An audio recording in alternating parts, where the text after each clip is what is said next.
আজকে আমাদের বাড়িতে মাছের মেলা হচ্ছে। আসসালামু আলাইকুম গাইস, সবাই কেমন আছে? আজ আমি সকাল সকাল উঠে গেছি ঘুম থেকে। উঠে দেখি আমাদের পুকুরে জাল নামানো হয়েছে মাছ ধরার জন্য। যখন আমি দেখলাম পুকুরে অর্ধেক সমান জাল চলে গেছে, তখন আমি তাড়াহুড়ো করে ব্রাশ করে মুখ ধুয়ে নাস্তা করে ওষুধ খেয়ে চলে গেলাম জাল যেখান দিয়ে উঠাবে ওখান দিয়ে। আজকের আকাশটা খুব সুন্দর, তাই না? তাই আকাশের দৃশ্যটা কিছু নিয়ে আমাদের বাড়ির পুকুরের অপোজিটে আমাদের পুরান বাড়ি, ওখান দিয়ে জাল উঠাবে, তাই আমি তাড়াহুড়া করে ওখানেই চলে গেলাম। গিয়ে কেউ মাছ ধরতেছে, কেউ মাছ দেখতেছে, আর কেউ মাছ উঠাচ্ছে, কেউ জাল উঠাচ্ছে।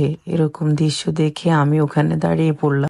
দেখি আমাদের বাড়ির অনেক লোকেই নেমে পড়লো মাছ ধরার জন্য, পুরুষ মহিলা মেয়ে ছেলে বাচ্চারা। শুধু আমি আমার মতো আরো অনেকেই নামে নাই। আর এখান দিয়ে জালের লোকগুলা জাল উঠাচ্ছে আর মাছ ধরতেছে, অনেক ধরনের অনেক কথা শুনতেছে। আর বাচ্চা মাছগুলা অক্সিজেন পাচ্ছে না, তাই তাড়াহুড়া করে ওদেরকে ফেলে দিতেছে। এখান দিয়ে বাচ্চারা এবং কি আমাদের বাড়ির মানুষগুলা এদেরকে পাগল বানিয়ে দিতেছে। কেউ বলতেছে বড় মাছ নেন, কেউ বলতেছে ছোট মাছ ফেলে দেন, কেউ বলতেছে ছোট মাছ নিবেন না।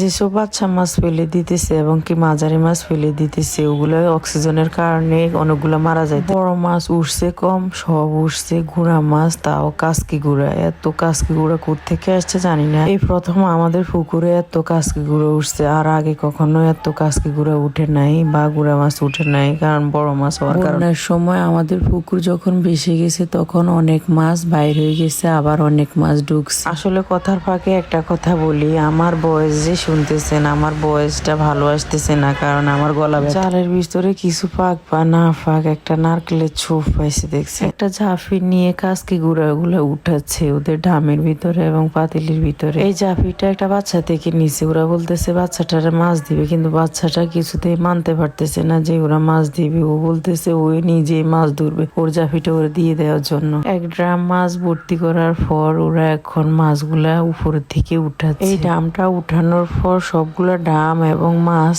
এক জায়গায় কালেক্ট করবে, আর পাতিলের মাছগুলা ডামে ঢালতেছে। ছোট মাছগুলা রাখা শেষ, এবার হচ্ছে বড় মাছের ফালা। এই বড় মাছগুলা এক জায়গায় কালেক্ট করবে ছোট মাছের মতোই। এইবার সবগুলা মাছ রাখার পরে ওরা ছোট মাছগুলা আগে ভাগ করবে, আমাদের দিবে 2 ভাগ, ওরা নিবে 1 ভাগ। বড় এবং মাঝারি সাইজের মাছগুলা আলাদা করবে আর ছোট সাইজের মাছগুলা আগে ভাগ করবে।